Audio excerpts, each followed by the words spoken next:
नमस्कार दर्शकों, स्वागत है आपका हमारे विशेष कार्यक्रम में। दर्शकों, जैसा कि हम सभी को विदित है कि कोरोना काल का समय हम सभी के लिए बेहद ही मुश्किल भरा रहा, लेकिन इस दौरान जो बेरोजगार हुए रेहड़ी पटरी वालों के लिए, ठेला लगाने वालों के लिए और शहर में छोटा कारोबार करने वालों के लिए एक वरदान साबित हुई प्रधानमंत्री स्वनिधि योजना। दर्शकों बताना चाहेंगे कि केंद्र सरकार ने 1 जून 2020 को प्रधानमंत्री स्वनिधि योजना का शुभारंभ किया। इस योजना का उद्देश्य है ₹50,000 तक धनराशि लाभार्थियों को प्रदान करना, जिससे उनकी आर्थिकी में सुधार हो सके। और इसी परिप्रेक्ष्य में आज हमारे स्टूडियो में मौजूद है श्रीमती मीता गर्ग, जो कि पंजाब नेशनल बैंक देहरादून में चीफ मैनेजर के पद पर तैनात है। और चलिए होते हैं उनसे रूबरू और जानते हैं प्रधानमंत्री स्वनिधि योजना के बारे में विस्तार से। नमस्कार मीता जी। नमस्कार कंचन जी, आपका बहुत बहुत धन्यवाद हमें स्टूडियो में आमंत्रित करने के लिए। बहुत बहुत आभार कि आपने बहुमूल्य समय हमारे स्टूडियो को दिया। मीता जी, पूछना चाहेंगे कि आखिर ये प्रधानमंत्री स्वनिधि योजना है क्या और किस प्रकार से शहर में जो छोटा कारोबार कर रहे हैं उनके लिए गति प्रदान कर रही है?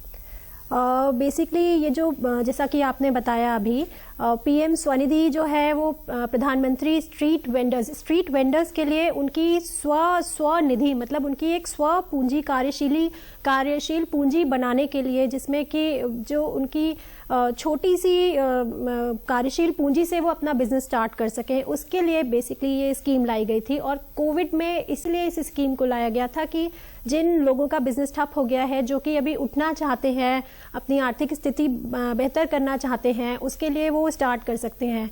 इसमें मिनिमम जो अमाउंट है वो 10,000 का होता है और 10,000 से लेके 50,000 तक का इस स्कीम में लोन अवेलेबल है। तो मैं इसमें बताना चाहूँगी कि जो 10,000 का लोन है उसका समय जो अवधि होती है वो 12 महीने की होती है। 3 ट्रांच में होती है ये। 10,000 की होती है 12 मंथ्स की, 20,000 की होती है हमारी 15 to 20,000 की, वो होती है 18 मंथ्स की। और थर्ड जो होती है हमारी 50,000 की होती है, दैट इज़ फॉर 36 मंथ्स। तो इसमें EMI बनवा सकते हैं वो और अकॉर्डिंगली वो उसका पेमेंट कर सकते हैं। UPI के थ्रू ट्रांजैक्शंस कर सकते हैं। सभी स्ट्रीट वेंडर्स इसमें अप्लाई कर सकते हैं। इसमें हर तरीके का स्ट्रीट वेंडर है।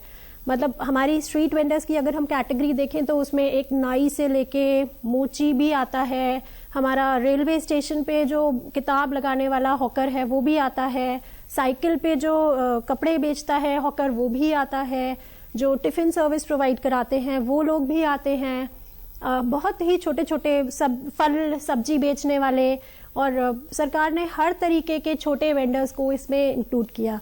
इसीलिए इसका जो धनराशि रखी गई वो 10,000 से लेके 50,000 तक की रखी गई। जी मीता जी, पूछना चाहेंगे कि किस प्रकार से इसमें कोई भी लाभार्थी इसमें आवेदन कर सकता है, तो इसका प्रोसेस क्या है और इनकी चयन करने की क्या प्रक्रिया है? इसका जो प्रोसेस है वो भी बहुत ही सिंपल रखा गया, क्योंकि ये बेसिकली उन लोगों के लिए है जिनके पास जो कई बार मोबाइल फोन्स के थ्रू भी नहीं अप्लाई कर सकते, उनके पास मोबाइल फोन्स नहीं होते। इसमें मोबाइल फोन के थ्रू भी अप्लाई किया जा सकता है। सबसे पहले तो वो जन सुविधा केंद्र के थ्रू अप्लाई कर सकते हैं, जो कि हमारे CSC सेंटर्स होते हैं। उसके साथ ULBs हैं, जो कि जिनको हम नगर पालिका परिषद बोलते हैं, नगर निगम के थ्रू अप्लाई कर सकते हैं वो, और अपने मोबाइल के थ्रू भी कर सकते हैं। इसमें इसका प्रोसीजर बहुत सिंपल है। हमारी जो ऑफिशियल वेबसाइट है पीएम स्वनिधि की, उस पर उनको जाना है, लॉगिन करना है pmswanidhi.mohua.gov.in के थ्रू वो अप्लाई कर सकते हैं। सबसे आसान मैं बताना चाहूँगी इसमें, क्योंकि ये नगर पालिका के थ्रू है तो इसमें ना उनको एक लेटर ऑफ रिकमेंडेशन चाहिए होता है, जो कि नगर पालिका से उनको इशू हो जाता है।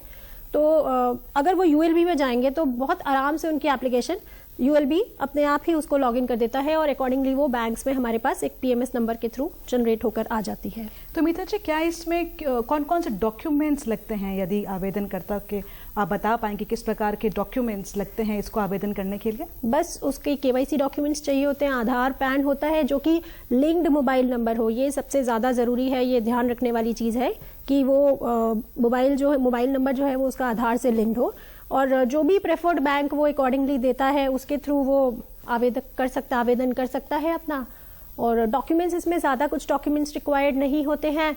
बस वो ULB के थ्रू लेटर ऑफ रिकमेंडेशन उसको इशू हो जाता है, जो कि वो जाके बात करते हैं वहाँ पे, उनको आराम से इजीली अवेलेबल है वो। मिल जाता है वो। जी बिल्कुल। मीता जी, जो इसमें आवेदन करता है और जो लाभार्थी है उसको कोई सब्सिडी भी मिलती है, तो वो क्या अमाउंट रहता है और कब उसके खाते में रिफ्लेक्ट होता है? हाँ कंचन, ये आपने बहुत अच्छा सवाल पूछा, क्योंकि मैं जब भी अपने इनसे बात करती हूँ, जो आवेदक होते हैं उनसे हम लोग खुद भी कांटेक्ट करते हैं। जब हम उनसे बात करते हैं तो उनका यही रिलक्टेंस होता है कि ये हमें नहीं चाहिए, इसमें इंटरेस्ट लगेगा हमारे ऊपर ना, बहुत ज़्यादा ब्याज है, हमें नहीं लेना। तो भी मैं उनको यही समझाती हूँ कि आप देखो, इसमें आपको सब्सिडी मिलती है, जो उन लोगों को पता ही नहीं होती। अगर हम सबसे पहला ट्रांच हमारा 10,000 का है, अगर हम 10,000 का अमाउंट, बेसिकली वो 12 मंथ्स के लिए होता है, 12 महीने के लिए, लेकिन अगर हम उसको रीपेमेंट टाइमली करते हैं तो या तो टाइमली या अर्ली भी कर सकते हैं वो, तो अकॉर्डिंगली उसमें 9% की सब्सिडी है, जो कि 7% सेंटर देता है और 2% स्टेट देता है। इसके अलावा भी उनको एक धनराशि उपलब्ध है इसमें, जो कि 100 रुपये महीने के हिसाब से, अगर वो यूपीआई ट्रांजैक्शन रेगुलर करते हैं तो 12 महीना सालाना का है, उसका 1200 रुपये सालाना है, तो वो अकॉर्डिंगली उनको वो भी अकाउंट में क्रेडिट हो जाता है। और ये जो इंटरेस्ट है ये 6 माही के हिसाब से उनको 30 जून या 31 दिसंबर को उनके अकाउंट्स में क्रेडिट हो जाता है। जी मीता जी, यूँ तो वेंडर्स के अलग अलग कैटेगरीज हैं, लेकिन कहीं पे कुछ लिखित में नहीं है कि ये पैरामीटर्स हैं जो कि इसको पूरा करते हैं, कंप्लीट करते हैं। इसलिए अधिकांश देखा जाता है कि जो आवेदक है वो या तो फॉर्म भरते समय पूरा फॉर्म नहीं भरते हैं, या कुछ त्रुटि हो जाती है जिस कारण फॉर्म्स रिजेक्ट हो जाते हैं और वो जो लाभार्थी है वो लाभ से वंचित रह जाता है। तो ये स्थिति उत्पन्न ना हो, या यदि स्थिति उत्पन्न होती है तो किस प्रकार से बैंक अपना स्टैंड लेता है? ऐसी कुछ एप्लीकेशंस आती हैं हमारे पास जिसमें कि LOR रिजेक्टेड कैटेगरी में होता है, तो उसके लिए हम लोग अपने ULBs जो होते हैं, हमारे नगर पालिका परिषद जो होते हैं, उनमें हम लोग या तो कांटेक्ट कर लेते हैं या नगर निगम में कांटेक्ट करके उनके जो लेटर ऑफ रिकमेंडेशंस हैं उसको हम लोग अप्रूव करा देते हैं। वो जब अप्रूव्ड स्टेटस में होता है तभी हम उसको फर्दर आगे लोन के लिए मूव कर सकते हैं। तो उसमें बस उनका यही है कि उन लोगों को जहाँ के वहाँ पे कांटेक्ट करना होता है, अपने प्रॉपर डॉक्यूमेंट्स के साथ वो लोग जाए, ज़्यादा डॉक्यूमेंट्स रिक्वायर्ड है नहीं, उनका क्या आय प्रमाण पत्र है वो लेकर जाते हैं या कोई भी परिषद का लेटर लेकर जाते हैं, तो उससे उनका लेटर ऑफ रिकमेंडेशन उनको ULBs आराम से इशू कर देते हैं। जी, हम जानते हैं कि केंद्र सरकार हो या राज्य सरकार हो, सभी का ये ध्येय रहता है कि जन कल्याणकारी योजनाएं अंतिम व्यक्ति तक पहुंचे, सभी को उसका लाभ मिल सके। तो ये योजना अधिक से अधिक लोगों तक पहुंचे, तो आपके माध्यम से क्या कदम उठाए जाते हैं? हम लोग जगह जगह जाके इसके लिए कैंप्स तो लगाते ही हैं, और जैसे भी हमारे पास जो अकाउंट होल्डर्स होते हैं या स्ट्रीट वेंडर्स होते हैं उनको अप्रोच करते हैं, उनसे बात करते हैं, नगर निगम में उनको डायरेक्ट कर देते हैं कि आप प्लीज़ जाइए, नगर पालिका परिषद में जाइए या जो आपकी पंचायत है उसमें जाके अपना रजिस्ट्रेशन कराइए, ताकि आपका एप्लीकेशन वहाँ से हमारे पास रूट होके आ जाए और ताकि सबको ही लाभ मिल सके इस एप्लीकेशन, इस स्कीम में। तो हम कैंप्स तो लगाते ही हैं, और इनफैक्ट मैं तो बोलूँगी कि आपने जो मुझे यहाँ पे आमंत्रित करा है ये भी उसी का एक पार्ट है, तो मैं धन्यवाद देना चाहूँगी इस बारे में। जी मीता जी, यूँ तो हमने कैटेगरीज की बात करी कि बहुत सारे वेंडर्स कैटेगरीज हैं, यदि आप उदाहरणवश बता पाएँ हमारे दर्शकों को जो हमें देख रहे हैं, सुन रहे हैं, कि क्या वो भी इस कैटेगरी में शामिल हो सकते हैं, इसके बारे में थोड़ा विस्तार से आप जानकारी दें। मैं इसमें बताना चाहूँगी, हमारा जैसे मैंने अभी आपको बताया था कि एक नाई आ जाएगा, मोची आ जाएगा, और जो स्ट्रीट हॉकर्स हैं, फूड जो मोबाइल वैन्स हैं वो आ जाएंगी, जो कि फूड जो खाना सप्लाई करते हैं, या फिर हमारा हाट लगाने वाला बंदा आ जाएगा। ये जो दूसरे गांव से आता है वो न्यू वेंडर भी इसमें इंक्लूडेड है, जो यहाँ पर हमारा सुबह से शाम तक की हाट लगाने के लिए आता है और फिर वापस अपने गांव चला जाता है, वो भी इसमें इंक्लूड करते हैं। सब्जी वाला, फल वाला तो है ही, हॉकर्स है जो प्लास्टिक का सामान बेचते हैं, जो कपड़े बेचते हैं, साइकिल पे जो वेंडर्स घूमते हैं, मतलब हम हर छोटे से छोटा व्यापार, जो व्यापारी है, जो जिसकी कार्यशील पूंजी इस अमाउंट से स्टार्ट होती है या उसको ज़रूरत है इससे इतने अमाउंट में जिसका काम चल जाए, उस सबको हमने इसमें इंक्लूड किया है। तो ये एक सरकार की बहुत अच्छी योजना है जिससे कम से कम हम और ये लघु उद्योग का पार्ट है, तो ये बहुत अच्छी, मैं इसमें सराहनीय कार्य, मतलब मैं बोलूँगी इसको कि सराहेंगे हम इसको कि सरकार ने इन लोगों के लिए भी कुछ सोचा और हमने यहाँ से इस वर्ग को ऊंचा उठाने के बारे में सोचा। जी मीता जी, जैसे कि हमने जाना है इस योजना के बारे में, तो प्रथम चरण में अधिकतम जो धनराशि दी जाती है वो होती है 10,000 रुपये। उसके बाद फिर 20,000 रुपये दिया जाता है। तो इसके बारे में थोड़ा सा आप और प्रकाश डाल लें। हाँ, सबसे पहले तो 10,000 का अमाउंट होता है। ये होता है 1 साल के लिए। इसमें हम अपनी EMI बना सकते हैं। सिबिल वगैरह हमें कुछ नहीं ड्रॉ करना होता, बस हमें उसका लास्ट उसमें कोई डिफ़ॉल्ट नहीं होना चाहिए, बस हमें ये चाहिए होता है। बैंक्स हम लोग यही मांगते हैं और कुछ नहीं चाहिए। बाकी बंदा जो है वो रेगुलर पेमेंट्स अपने कर सकता है। जैसे जैसे अगर वो अर्ली रीपेमेंट कर देता है, जितनी जल्दी वो अर्ली रीपेमेंट कर देता है, वो उतनी जल्दी सेकेंड ट्रांच के लिए एलिजिबल हो जाता है। ऐसे ही जब वो सेकंड ट्रांच है, सेकंड ट्रांच हमारा 15,000 से लेके 20,000 तक का होता है, जिसका जो मैक्सिमम पीरियड है वो 18 मंथ्स का होता है। 18 महीने तक वो पेमेंट कर सकता है, उससे अर्ली भी रीपे कर सकता है। जितनी अर्ली रीपे करेगा उतनी जल्दी ही वो एलिजिबल हो जाएगा थर्ड ट्रांच के लिए, जो कि 50,000 का होता है और 3 साल का होता है। तो जितनी जल्दी उसे रीपे करेगा, फर्दर वो अपना, ये है कि आप अपना व्यापार कितनी जल्दी बढ़ाना चाहते हैं और कितना चाहते हैं आप, किस हिसाब से उसको रीपेमेंट करते हैं, आपका ट्रैक भी अच्छा हो जाता है। और तो क्या इसका मीता जी कोई टाइम फ्रेम रहता है कि आपको इतने समय पे ही आपको रिपेमेंट करना है, कोई डेडलाइन या ऐसा कुछ? नहीं, ऐसा कोई इसका टाइम फ्रेम नहीं है। आप जितना जल्दी चाहें उतना रीपेमेंट कर सकते हैं, उतनी जल्दी रीपेमेंट कर सकते हैं। और इनफैक्ट इंटरेस्ट सब्सिडी भी उसी आधार पे आपके अकाउंट में जाती है कि आप जितना जल्दी रीपेमेंट करेंगे उतनी जल्दी ही आपको इसमें वो इंटरेस्ट सब्सिडी अकाउंट में मिल जाएगी। और यदि मैं एक वेंडर हूँ, मुझे 50,000 तक का लोन मिल चुका है, लेकिन मुझे अपने व्यापार को और ज़्यादा विस्तार करना है, विस्तृत करना है, तो उसके परिप्रेक्ष्य में क्या मुझे और लोन मिल सकता है? इसके लिए हमारे पास सरकार की और भी बहुत अच्छी स्कीम्स हैं आगे, जैसे कि एक हमारी मुख्यमंत्री स्वरोजगार योजना है, नैनो 50,000 तक की होती है। स्वरोजगार योजना हमारी 10 लाख तक की होती है। उसके लिए आप और तरीके हैं जिनसे कर सकते हैं। एक बहुत अच्छी PM विश्वकर्मा योजना आई है अभी, जिसमें कि हमारे आर्टिजन्स वगैरह हैं उनके लिए है वो। उसमें भी 18 कैटेगरीज हैं। वो बहुत अच्छी एक स्कीम है सरकार की, जो हथकरघा, जो हाथ से काम करते हैं, बेसिकली जो शिल्पीकार होते हैं, वो उनके लिए है वो स्कीम। तो वो भी एक बहुत अच्छी स्कीम है जिसमें हमारा अमाउंट अकॉर्डिंगली वो बढ़ जाता है, धनराशि, वो उसमें भी कर सकते हैं। जी मीता जी, जो स्टार्टिंग लेवल होता है, सपोज हम लोग हैं और हमें नहीं पता कि हम इसमें पात्र हैं कि नहीं, तो क्या वो डूज और क्या वो डोंट्स होने चाहिए जो कि आवेदनकर्ता को मस्ट फॉलो करने चाहिए? मैं ये कहना चाहूँगी कंचन, इसमें ऐसा कोई डूज और डोंट्स, बस यही है कि डूज और डोंट्स तो नहीं है, बस लेटर ऑफ रिकमेंडेशन चाहिए होता है। इस लोन के लिए कोई भी बंदा एलिजिबल है जो कि स्ट्रीट वेंडर की कैटेगरी में आता है। और दूसरी चीज़, जो अपना रीपेमेंट टाइमली कर देता है, कोई डिफ़ॉल्ट नहीं होना चाहिए। इसमें विदाउट एनी गारंटी हम लोन देते हैं। हमको जो गारंटी है वो पूरा लोन ये CGTMSE कवर करता है, जो सरकार है वो इसको कवर करती है। तो हम उससे कोई, इसमें मॉर्गेज कुछ नहीं है, कोई किसी चीज़ का और रिक्वायरमेंट नहीं है। सिर्फ हम बंदे से, स्ट्रीट वेंडर से चाहिए हमको कि इसमें जो अपना लोन है वो रीपेमेंट टाइमली करे और UPI ट्रांजैक्शंस के थ्रू करे तो और भी ज़्यादा अच्छा है, क्योंकि उसका लाभ उसे अलग से 100 रुपये, जो कि मैंने बताया था, वो मिलता है महीने के हिसाब से। तो जैसा आपने बताया मीता जी कि सिर्फ आधार कार्ड ही इसका एक मुख्य एक डॉक्यूमेंट है जो लगता है, तो पूरे भारतवर्ष में सपोज किसी का स्थानांतरण होता है, कोई एक जगह कोई रेडी लगा रहा है, फिर कुछ टाइम बाद देखा 2-3 महीने बाद वो दूसरे राज्य में आ गया, तो फिर उसने कई बार आधार कार्ड भी चेंज होता है, उसका एड्रेस में भी चेंज होता है। तो सपोज एक एड्रेस में हमने आवेदन करते समय हमारा एक एड्रेस है, लेकिन उसके 3-4 महीने बाद हमारा यदि पता चेंज होता है, क्या उससे कहीं ना कहीं इस पर फर्क पड़ता है? इसमें तो बस वही है, उसको ULB में जाके अपना वो लेटर ऑफ रिकमेंडेशन ले लेता है, उसके बेसिस पे ही उसका हो जाता है। उसमें कोई ऐसा डॉक्यूमेंट रिक्वायर्ड नहीं है। हॉकर तो वेंडर वही होता है ना, जो जगह जगह जाके अपना काम करता है। तो ये वही लोग हैं और ये स्कीम उन्हीं लोगों को लाभान्वित करती है। आप जहाँ भी जाके हाट लगाते हैं, अगर आप हमारे शहर में आके हाट लगा रहे हैं, कहीं से भी आ रहे हो, तो आप इसके लिए एलिजिबल हो।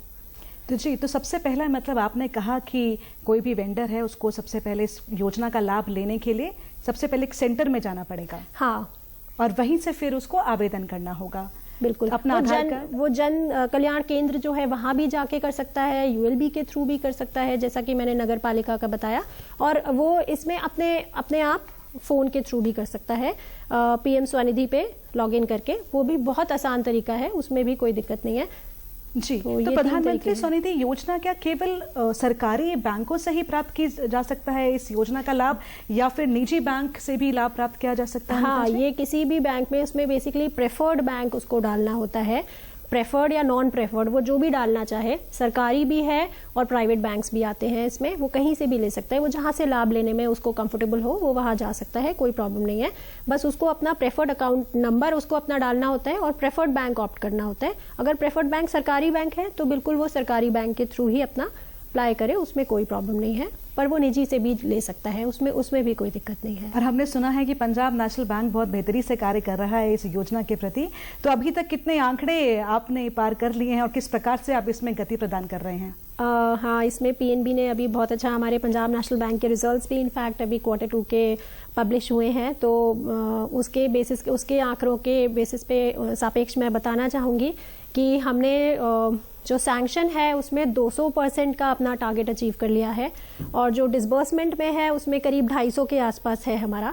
और ये Q1 के बेसिस पे अगर हम बताएं तो Q1 में करीब हमारी जो 53,000 के आसपास एप्लीकेशंस थी पंजाब नेशनल बैंक की जो सैंक्शन हुई थी।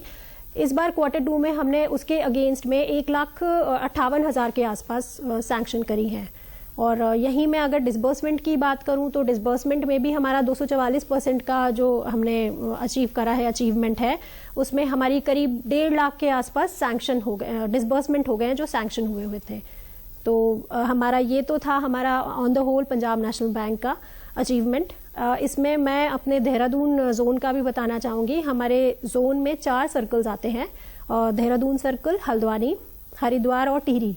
तो इनका अगर हम मिला के बात करें तो हम यहाँ पे अभी तक अपनी 5,000 के आसपास एप्लीकेशंस Q2 में डिसबर्समेंट में कर चुके हैं। तो हमारा मतलब हम लोग तो इतने लाभार्थियों को लाभान्वित करा चुके हैं, और हम चाहते हैं कि और जितनी एप्लीकेशंस आती हैं उनसे हम खुद इंटरेक्ट करते हैं। हमारे हेड ऑफिस से भी कॉल्स जाती हैं, हमारा सर्कल ऑफिस भी कॉल करता है, मैं सर्कल ऑफिस में हूँ तो यहाँ से हम लोग भी कॉल्स करते हैं, मेरी पूरी टीम कॉल करती है, ताकि हम जितने लोगों को लाभान्वित करा पाए इस चीज़ में, उतने ज़्यादा से ज़्यादा हम लोन्स दे पाए। तो मीता जी, क्या कोई स्पेशल डेस्क है आपके बैंक में, यदि कोई आए और जिसको नहीं पता कि हमें किस सेंटर में जाना है या हमें जो ULBs में जाना है, अर्बन लोकल बॉडीज़ में जाना है जैसे कि आपने बताया, तो क्या सीधा अगर बैंक में आ जाएं, क्या उसको पूरा इसके बारे में, योजना के बारे में पूरा विस्तार से जानकारी मिल पाएगी? हाँ बिल्कुल, हमारे सर्कल ऑफिस में, मैं PNB हाउस में बैठती हूँ, वहाँ पे आके वो कोई भी आता है हम उसको आराम से इसके लिए गाइड करते हैं। वैसे जो एप्लीकेशंस आती हैं वो हमारे पास ULB के थ्रू डायरेक्ट होके आती हैं, बट अदरवाइज भी हम लोग जो कैंप्स लगाते हैं उसमें हम लोग भी इन लोगों को डायरेक्ट करते हैं कि वो जाएं और अपने आवेदन डलवाएं, ताकि इनको जितने भी ज़्यादा से ज़्यादा लाभार्थियों को हम लाभ दिलवा सकें, इसमें उतना अच्छा होगा। बिल्कुल। इनफैक्ट मैं अभी बताना चाहूँगी, एक एडिशन करना चाहूँगी, एक हमने डिजिटल प्लेटफॉर्म लॉन्च किया है PM स्वनिधि, जिसके माध्यम से ना ऑनलाइन भी जाके कोई भी बंदा अपने मोबाइल से, फ़ोन से भी वो इसमें डायरेक्टली लॉग इन कर सकता है, और डायरेक्टली अमाउंट उसके अकाउंट में क्रेडिट हो जाएगा। बस उसका जो आधार है वो मोबाइल नंबर जो है उसका वो आधार से लिंक होना चाहिए, और KYC पैन अपडेशंस होने चाहिए। इसके अलावा और कोई ज़्यादा रिक्वायरमेंट नहीं है, सिर्फ उसको भरना है और वो जो अमाउंट है वो सीधे उसके अकाउंट में क्रेडिट हो जाएगा। जी, तो मीता जी, मुझे लगता है कि केंद्र सरकार ने हाल ही में जो एप्लीकेशन लॉन्च की है ताकि इस योजना का लाभ अधिकतम लोगों को मिल सके, PM स्वनिधि एप्लीकेशन, तो क्या ये वही एप्लीकेशन है? ये हमारी जो एप्लीकेशन, बिल्कुल ये वही एप्लीकेशन है, और हम लोग भी उसी प्लेटफॉर्म पे, उसी बेसिस पे काम कर रहे हैं, ताकि हम ज़्यादा से ज़्यादा लाभार्थियों को इसमें लाभान्वित कर पाएँ। जी, आप भी एक महिला हैं और हमें लगता है कि प्रधानमंत्री स्वनिधि योजना की वजह से जो महिला उद्यमशीलता है उसको एक वेग मिला है, उसको प्रगति मिली है। आपके क्या विचार हैं? हाँ बिल्कुल सही कह रही हैं। मैं इनफैक्ट खुद बहुत सारे लोगों को जब कॉल करती हूँ तो उसमें मुझे पता चलता है कि बहुत सारे जो हमारे वेंडर्स हैं उसमें से महिलाएं हैं जो कि अपना काम करना चाहती हैं, नया काम शुरू करना चाहती हैं। तो ये एक बहुत जो स्टार्टिंग लेवल है उनको एक बहुत अच्छा वो मिलता है, जंप मिलता है, जंप स्टार्ट काइंड ऑफ है ये उनके लिए, कि वो 10,000 रुपये से छोटी सी एक कार्यशील पूंजी से वो अपना बिजनेस स्टार्ट कर सकती हैं। जो भी उनको जिस तरीके का भी उनको ठेला लगाना है या जिस तरीके का उनको स्टार्ट करना है काम, हाट लगाना है, कोई वेंडिंग करनी है, वो आराम से इसमें जा सकती हैं। और इसके आगे वो अपना जैसे जैसे इसके उनका बिजनेस बढ़ता जाएगा वैसे वैसे वो हमारे पास 20 और 50,000 का एक ले सकती हैं। एक इसमें बहुत अच्छी चीज़ है कि हमारी ना 10,000 के बाद जो एप्लीकेशन है वो मूव ऑन करेगी ही करेगी 20 और 50,000 पे। तो ये सरकार का एक बहुत मैं बोलूँगी बहुत अच्छी गाइडलाइन है, क्योंकि इसमें यह है कि भाई जिसने 10,000 का काम किया वो काम बंद नहीं करने वाला, वो काम आगे बिल्कुल अपना बढ़ाएगा ही बढ़ाएगा या जारी रखेगा ही रखेगा, तो उसको उसमें मदद चाहिएगी ही चाहिएगी। लेकिन मीता जी, कारोबार की यदि बात करें, बिजनेस की बात करें, तो कई बार तो अच्छा ही होता है कि जब बिजनेस बढ़े, लेकिन किसी कारणवश यदि बिजनेस ना बढ़ पाए और हमने 10,000 रुपये हमको मिल चुके हैं, तो फिर उस स्थिति में क्या होगा?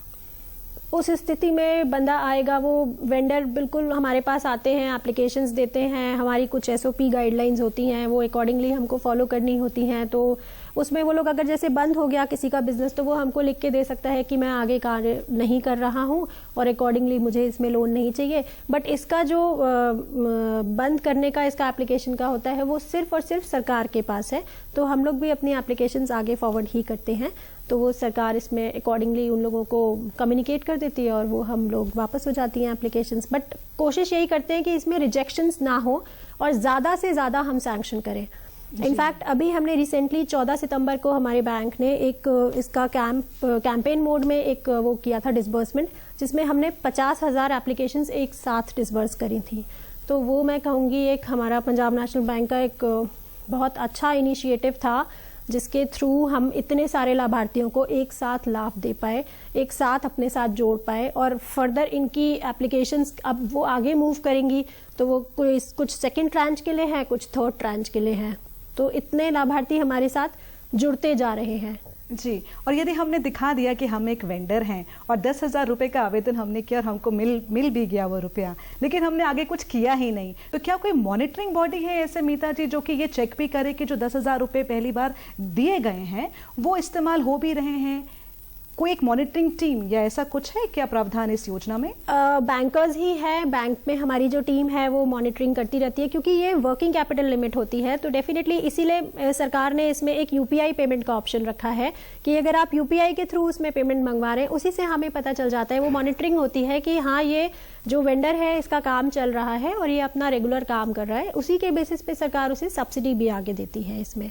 तो ये जो एक 100 पर मंथ का जो अमाउंट आता रहता है वो रेगुलर उसका काम कर रहा है, उसकी मॉनिटरिंग हो रही है। अदरवाइज भी हमारे बैंक से जो टीम्स हैं हमारे जो हर 3 महीने पे रेगुलर विजिट्स होती हैं इनकी, तो हम लोग उसमें भी इनसे और इनफैक्ट हमें इसी तरीके से और लोगों को भी जोड़ने का मौका मिलता है जी। क्योंकि बैंक जब भी लोन देता है, चाहे हम मकान बनाने की बात करें, तो जब पहली किस्त चली जाती है तो उसके बाद वो मौके पे जाते हैं, देखते हैं कि जो सपोज होम लोन की बात करें कि घर कितना स्टोरी बन चुका है, उसके बाद जब वो कंप्लीट होता है उसके बाद ही फिर नेक्स्ट डिस्बर्समेंट होता है, नेक्स्ट डिस्बर्समेंट होता है। और यदि आपका वेंडर एक जगह से चला गया दूसरी जगह और आपको इत्तला नहीं है इस चीज के बारे में, तो इस सिचुएशन को कैसे हैंडल किया जाता है?